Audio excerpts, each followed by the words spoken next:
Awesome. Good morning, good afternoon, depending on where you are in the world. Welcome to our weekly Winners Wednesday, where we interview top producers from all over the country.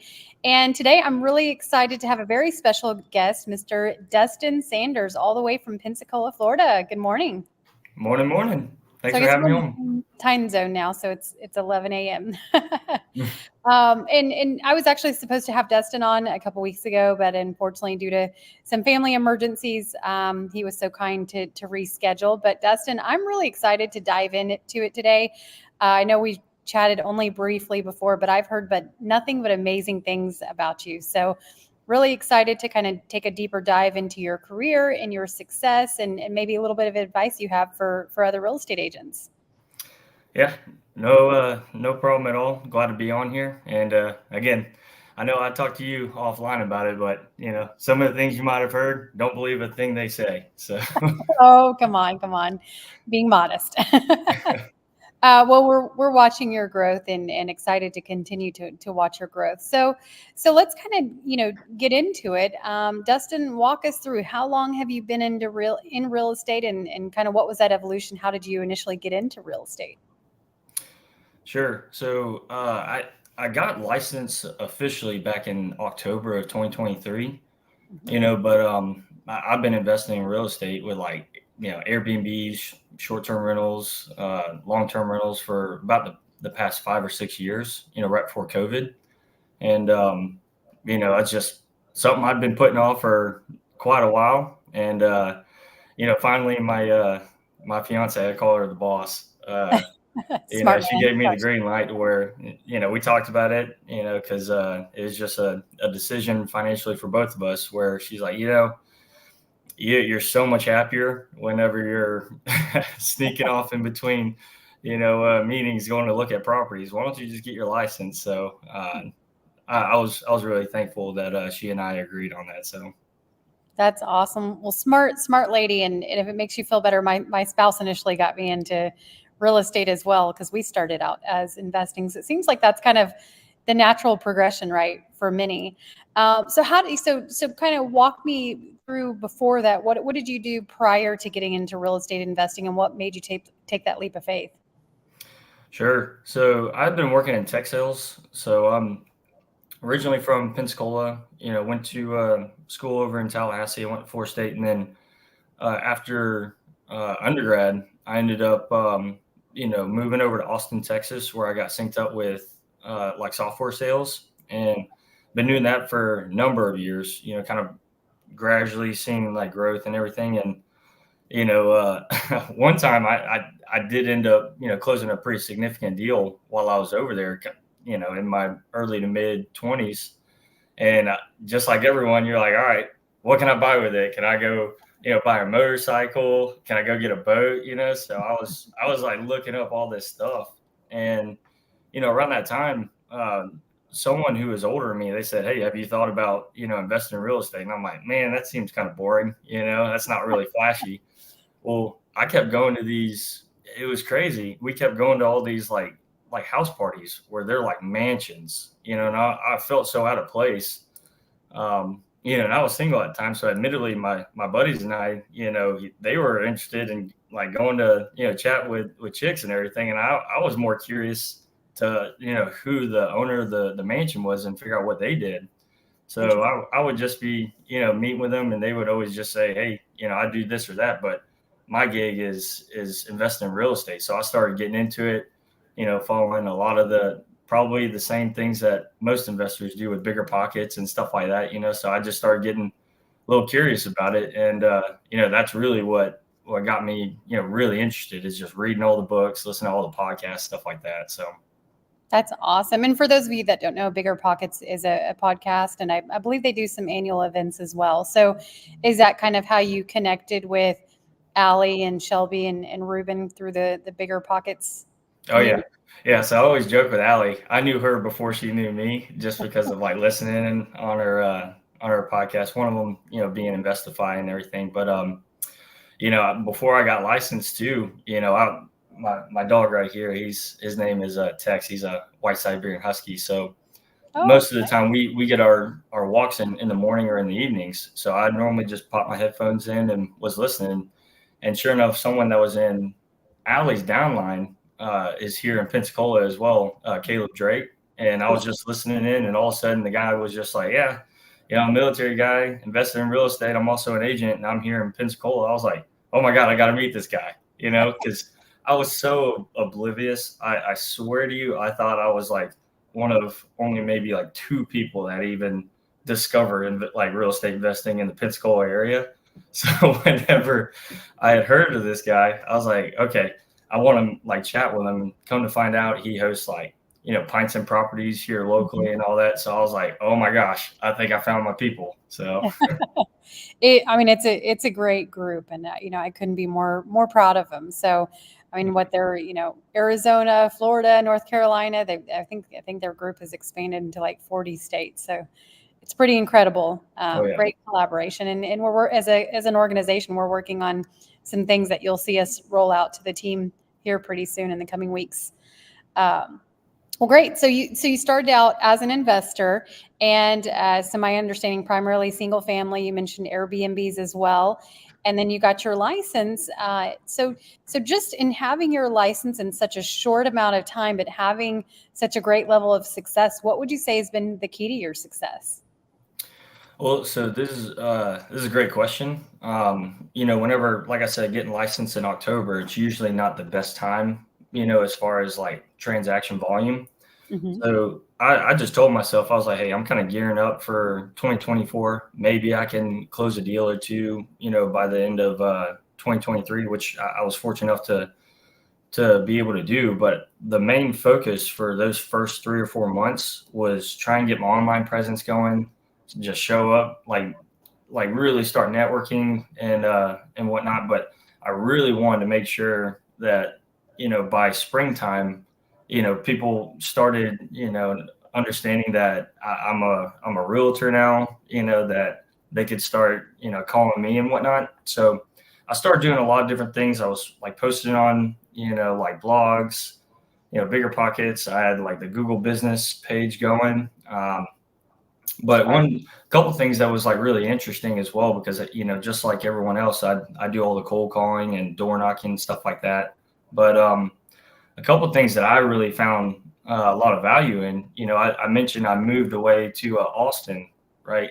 Right. Didn't know anyone there, and then whenever I moved back, it's just like I just naturally know a handful of people here, so it's just kind of home.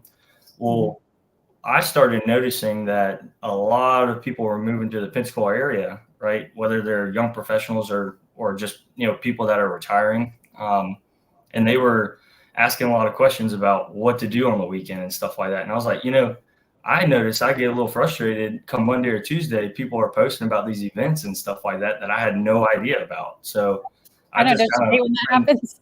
yeah. So like on a couple things I do is like on Fridays, it's very time consuming. I'll post on like social media, platforms, and just post like all the laundry list of events going on through the Pensacola Smart. area. It gets a ton of traction. I mean, admittedly, at the bottom of it, I say that I'm a realtor. Here's my number. DM me if you want to subscribe to my weekly newsletter as well. So I'll do that. And then one that I really get a kick out of is meeting with other local entrepreneurs or like business owners. And I try to keep it more, like either like restaurant or entertainment themed. Uh, Hmm. to give people like ideas of how to fill their week and whatnot. But I'll meet with them and just talk shop, say, hey, kind of like what we're doing. I interview them, see like why they got started, how long they've been in business, what are some like really cool events that they're doing upcoming. So that way I can highlight them on Mondays. So it's like Monday, I'll end up having posts about local entrepreneurs for people to go check out. Thursday, I do my weekly like Pensacola email newsletter thing where it's very light on the real estate and more so like what projects are going on, like nonprofits to donate to. Nice. I'll highlight the events and the businesses as well. And then on Friday, I'll wrap it up with local events, and that that's been doing really well. It's where like I just get a bunch of people DMing me saying, "Hey, I saw your post. This is really interesting. Can you sign me up for your weekly newsletter email?" And I've gotten a couple of list me responses because of that. So that's been like really helpful. I really love that, Dustin, because what I like about what you're doing, you mentioned, it's light on the real estate side, but you're providing value. So you found, Mm. a need in terms of what people are looking for, entertainment, et cetera. And then, was able to provide value and in turn, in hopes that they'll think about you or subscribe to your newsletter. So I think that's incredibly smart. You mentioned social media. So out of curiosity, which social media platforms do you focus on? I mean, mainly like Facebook. I'll post on like Instagram. A lot of times, whenever if we get a property under contract or just listed or something like that, like I'll Mhm. certainly post it just that way people are reminded. But it's also just to promote our team, the Be More group as well. Mhm.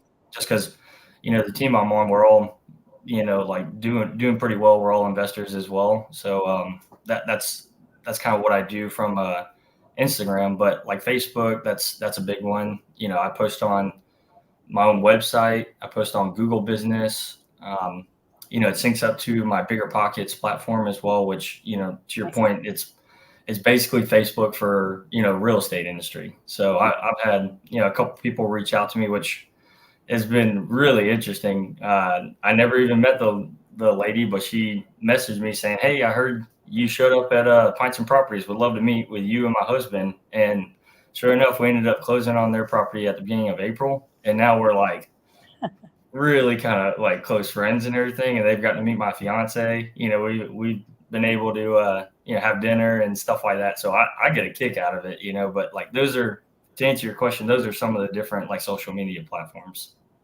I love that. And, I think, anytime you're in real estate, it's a relationship industry, right? It's people business. So that's actually what my husband and I were talking about last night. And we'll kind of get into this, but we were talking about EXP. It's more than just a real estate brokerage. I mean, even for us with other agents, it's the community, it's lifelong relationships, opportunity, et cetera. So it's the same with clients as well. So Dustin, obviously you've had a great level of success. Are you planning on, building a team? What does that look like for you? That's always something that like you consider and whatnot. I'm really enjoying, just being kind of like, just one person. I've talked to some people before I got licensed. I'm like, "Hey, what is it like being a broker?" And so it's a mixed bag. Some of them will tell you it's awesome. They're able to just like hand off like some of their leads to their agents and all that. Mhm. But on the flip side, a lot of them are like, "Oh my gosh, it is so much more involved." You got to worry about taxes, and then some of them try to get into property management as well. So then it's just it's hard to jumble. It sounds like, which I can understand. Having to clean some of the Airbnbs. Sometimes I got to clean 3 properties within like a 6 to 8 hour time frame. So I can imagine having like if I was to become a broker or like my own team, that would be kind of difficult. And frankly, I love the team that I'm on right now. We meet fairly regularly, in person and whatnot as well. So for me, I'm pretty stoked where I'm at. I've got no problem, with EXP. My mentor actually reached out to me about a week ago after my bachelor party, and he was just like, "Hey, what are your thoughts about EXP so far?" I was like, "Man, I've got no complaints. It's just been easy breezy, and I can't tell you how many trainings they offer and all that because there ain't no way I'd be able to just do this on my own." So, Yeah, no, and I think that's one of the things that I don't think we talk about enough with EXP, the fact that we're a virtual company, but the amount of support and training and collaboration that we have. So what initially led you to join EXP, amongst all the other brokerages? I know there's a handful and a lot of independents there in Pensacola. mhm. Yeah. So, admittedly, I had interviewed with a couple other ones as well. Sure. I really narrowed it down to EXP and another one. Before I made my decision, which admittedly, I was leaning towards EXP kind of the whole time, anyways. But I kind of owed it to myself to at least see what was out there. Right. And there are some that were, they offered some similarities as to what we offer, but I really wanted to be involved with, one that's like up and coming, one that's, like I said, that's very similar minded people where they work with investors. I mean, it's not that all that we work with, of course, but I mean, like just people that could kind of speak the language, right?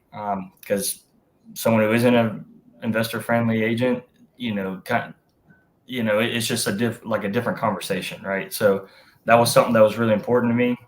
Like I said, I already knew of Caleb, I knew of Allie, and then whenever they went over all the different training, because they even told me, they're like, hey, you may know a thing or two about real estate just because you've been doing it for 5 or 6 years, but trust me, there is so much more. Like we learn something on the daily, so we have like all these different trainings that highly recommend that you leverage. So whenever I started going through all this, I was like, okay, this sounds like a really good opportunity, which, I'd been working remote previously anyway, so it wasn't like I was, hesitant about like no brick and mortar location. But that was something that was really important for me, is making sure that I had the avenues to be able to have the scripts training that we have every week. I could reach out to, anyone in my upline. I mean, Ruben is really consistent about that, so I got to give him credit too. But even still, like Allie, she sends me a voice message just yesterday, just saying, "Hey, hope you really enjoyed your bachelor party and everything. Hope you're not hurting too much." So it's stuff like that it really is, like you said, a community vibe. I really appreciate that. Yeah, absolutely. And so when you kind of mention upline, so your upline, you've mentioned a few names, Ali, Shelby, Ruben, and then it's myself. We all have a background in real estate investing, and that seems to be kind of the agents that we've attracted to the organization, because that's the type of agent that we relate to. So I love to hear that. And I love that you've talked about the collaboration, the support, the training. I just think that's something that we don't highlight enough. So with that said, I mean, you've done real estate investing, you're doing great at your sales. Where are we going to see Dustin in the next few years? What's your 5-year plan? Yeah, I mean, like I said, I am infatuated with real estate. I mean, I was actually at some showings yesterday, and the guy was just like, "Hey, I'm sorry, we've seen so many properties." I'm like, "Look, man, I'm kind of in my happy place whenever we're looking at properties. So trust me, you're not, you know, hurting my feelings." So I do plan on staying in real estate. I do plan on trying to scale my portfolio a little bit, but ideally would like to be able to have a handful of properties just paid off, so that way they're just cash flowing, like every month, pretty heavily. So that's the goal there. As far as like, are you asking for like GCI number in the Yeah, next? just whatever, personal, professional, just what are your goals and where do you see yourself in the next 5 years? Gotcha. Yeah, I Yep. mean, I You're willing to definitely share. don't want to be a statistic, right? They say, like I don't know exactly what it is, but it's something like only 13%, I think it is, of agents only make it 5 years, or Right. something like that. So I definitely don't want to be that statistic, because I'm really enjoying what I'm doing. I feel like I'm having a decent amount of success, which is, very, motivating as well. So I mean, just staying consistent, which typically I'm pretty good about, but I also have, people in my corner that, push us. Like even Caleb, he and I were talking about, like goals, on as our team and everything. And I told him, as far as the amount of transactions I'm looking to close in my first year, he said, "Dude, you're going to be able to close that by, August. You need to pump those numbers up." So it's like, That's it definitely helps whenever you have, like accountability buddies. mhm. So I think in 5 years, I plan on staying with EXP. I don't, like I said, I have no reason to leave. I mean, that's something I want to be able to continue trying to you know, cash in on the stock options and everything like that, because that doesn't hurt. So that's very motivating. Well, I'm sure you're going to do more than just cap. We're going to get you to icon status one day. That's awesome. And I love that. And I love that, you mentioned Caleb and Allie checking on you. And so that's just, it's incredible to have you, like you said, the accountability. And more importantly, I think a lot of times we have accountability partners, but they're not willing to tell you to the reality or bump up your numbers or what have you. Most people just say, oh, that's good. That's awesome. So I like that he said, bump those numbers up even further, which is great. So Dustin, for agents that are watching this, whether they be live or a replay, and they'd like to work with you and Caleb and Allie and so on and so forth, what is the best way for agents to reach out to you? Yeah. So as far as like the social media platforms, you can look me up on Facebook. My name's just Dustin Sanders. I have a photo of my profile photo is me and my fiance. If you want to reach out on Instagram, it's a silly name, but it's Dust Mike Sand. I've got my Google business page that you can reach out to me on. If you search Dustin Sanders Pensacola Realtor, you should be able to find me. It'll have my contact info, which best way to reach me is on my cell. It's 850-529-3683. And then even, like I said, Bigger Pockets. I try to post on there and interact, a handful of times throughout the week as well. So you should be able to see me. My name's just Dustin Sanders on that platform as well. I love that. Well, Dustin, anything that we didn't cover today that you'd like to share? No, this has been a lot of fun. I've been looking forward to this, and I know you said we had to reschedule and everything. Frankly, it probably worked out a little better because you can still see the remnants of my handlebar mustache. But whenever we had it scheduled originally, it was the day before, we set sail for my bachelor party on a cruise. So we all had the matching mustaches and everything. And you can imagine, we had a lot of fun with it, but my fiance was not too thrilled. I had no idea. So, I mean, I appreciate you even scheduling that the day before your big trip. So, just like Allie, I hope you guys had fun. Looks like you stayed safe. You have all your limbs intact. Yeah. Where did you guys go? You said you set sail. Yeah. So we ended up going out of Port Canaveral, which is near Orlando, Florida, and then we ended up going to the Bahamas. So we Nice. stopped by Nassau. Yep. Which was a lot of fun. It was disappointing that Senior Frogs was closed. Yeah. But I mean, we still had a really good time. I'm really grateful. We had 13 of us, that went. So we had, like the whole like mustaches, the captain's hats, the matching sunglasses. So it was a pretty popular, matching outfit that we had. So yeah, it was a lot of fun. But to your point, we're just glad we all made it back safe and sound. Oh yeah, no, I can imagine. Well, bachelor party in Bahamas, I can imagine. Sorry, my dog's barking over here. Well, next time you guys will have to make your way down to Puerto Rico where we are. Mm-hmm. Oh yeah, absolutely. Awesome. Well, thank you so much, Dustin. It was great to chat with you, and like I said, I can't wait to see your continued success. And if there's anything that we can do to help support you, please let us know. Yeah, absolutely. And again, thank you so much for having me on. Always happy to chat with anyone who's interested or just to have like role play partners and stuff like that. I'm always interested in that. So yeah, really enjoyed chatting with you. Absolutely. Thank you. Likewise. And hopefully we'll meet you in person one day. Sounds good. All right. Thank you. Talk soon. Bye.